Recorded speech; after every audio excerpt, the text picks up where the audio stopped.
Assalamualaikum warahmatullahi wabarakatuh. Perkenalkan, nama saya Asrilinda Nurwani. Saya mahasiswi Akademi Kebidanan Borneo Medistra Balikpapan. Di sini saya akan membuat video konseling dengan kontrasepsi metode suhu basal. Selamat menyaksikan. Assalamualaikum warahmatullahi wabarakatuh. Ibu, perkenalkan, nama saya Asrilinda. Saya adalah mahasiswi Akademi Kebidanan Borneo Medistra Balikpapan. Nah, kalau boleh tahu, Ibu namanya siapa ya, Bu? Ibu Rahma. Ibu Rahma. Nah, Ibu Rahma ini memakai kontrasepsi apa, Ibu? Metode suhu basal. Nah, kebetulan sekali Ibu, saya akan menyampaikan konseling tentang metode suhu basal ini. Nah, keefektifannya metode suhu basal ini sekitar 80% atau 20-30 kehamilan per 100 wanita per tahunnya. Metode suhu basal ini akan lebih efektif bila ibu mengkombinasikannya dengan misalnya memakai kontrasepsi kondom atau kontrasepsi metode kalender. Keuntungannya itu yang pertama meningkatkan pengetahuan dan kesadaran pada pasangan suami istri tentang masa subur atau ovulasi. Terus yang kedua itu bisa membantu wanita yang mengalami misalnya siklus haid itu tidak lancar. Terus itu yang ketiga dapat digunakan sebagai kontrasepsi ataupun meningkatkan kesempatan untuk hamil. Terus yang keempat membantu menunjukkan perubahan subuh pada saat mengalami masa subur. Terus yang kelima itu suhu basal ini mengendalikan wanita itu sendiri. Nah, terus ada juga keterbatasannya. Nah, di sini keterbatasannya itu yang pertama membutuhkan motivasi dari pasangan suami istri. Yang kedua itu memerlukan konseling KIP. Terus yang ketiga itu suhu tubuh basal dapat dipengaruhi misalnya dari yang tadi saya bilang ada penyakit, gangguan tidur, minum obat-obatan alkohol, stres, terus dan merokok. Terus yang keempat itu pengukuran suhu tubuh harus dilakukan pada kasih pupur mukanya. Dan yang keenam membutuhkan masa pantang yang lama. Nah, di sini saya akan memberikan petunjuk bagi penggunaan metode suhu basal ini. Saya akan memberikan petunjuk penggunaan metode suhu basal ini.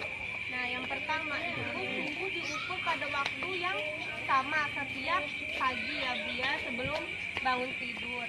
Nah, maksudnya sebelum bangun dari tempat tidur. Nah, terus yang kedua itu catat suhu ibu pada kartu yang telah tersedia. Terus yang ketiga, gunakan catatan suhu pada kartu tersebut untuk 10 hari pertama dari siklus haid untuk menentukan suhu tertinggi dari suhu yang normal dan rendah dalam pola tertentu tanpa kondisi-kondisi di luar normal atau biasanya. Terus keempat, abaikan setiap suhu tinggi yang disebabkan oleh misalnya demam dan gangguan lainnya. Yang kelima, tarik garis pada 0,5 derajat Celcius sampai 0,1 derajat Celcius di atas suhu tertinggi dari suhu 10 hari tersebut. Terus garis ini disebut garis pelindung ya, Bu ya. Terus yang keenam, periode tak subur mulai pada sore hari setelah hari ketiga berturut-turut. Suhu tubuh berada di atas garis pelindung suhu basal. Yang ketujuh, hari pantang senggama dilakukan sejak hari pertama haid hingga sore ketiga kenaikan secara berurut atau berurutan suhu basal tubuh. Nah, atau setelah masuk periode masa tak subur.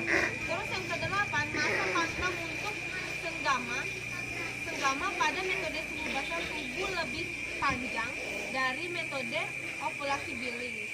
Terus yang ke-9, perhatikan Ibu kondisi lendir subur dan tak subur yang dapat diamati. Terus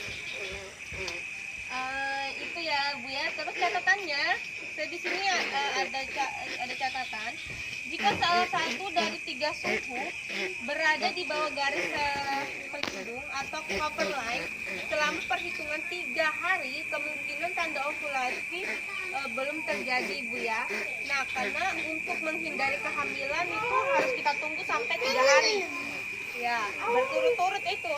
Suhu tercatat di atas garis pelindung sebelum memulai senggama. Terus yang kedua, bila periode subur telah terlewati, maka boleh tidak meneruskan pengukuran suhu tubuh dan melakukan senggama hingga akhir siklus.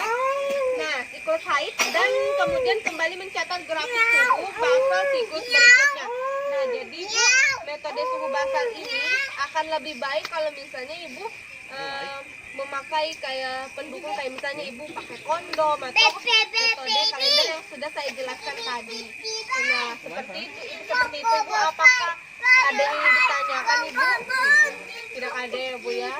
Nah, jadi metode ini itu manfaatnya itu sangat dibutuhkan bagi pasangan yang ingin mempunyai anak atau pasangan yang ingin kehamilan ya, Bu ya. Nah, sampai situ dulu, Ibu. Terima kasih, Ibu. Jika ada salah kata, saya mohon maaf. Semoga apa konseling yang saya lakukan pada Ibu itu berguna ya, Bu ya. Saya pamit dulu, Bu. Wassalamualaikum, Ibu. Assalamualaikum warahmatullahi wabarakatuh. Sekian video konseling metode suhu basal saya. Kurang lebihnya saya mohon maaf.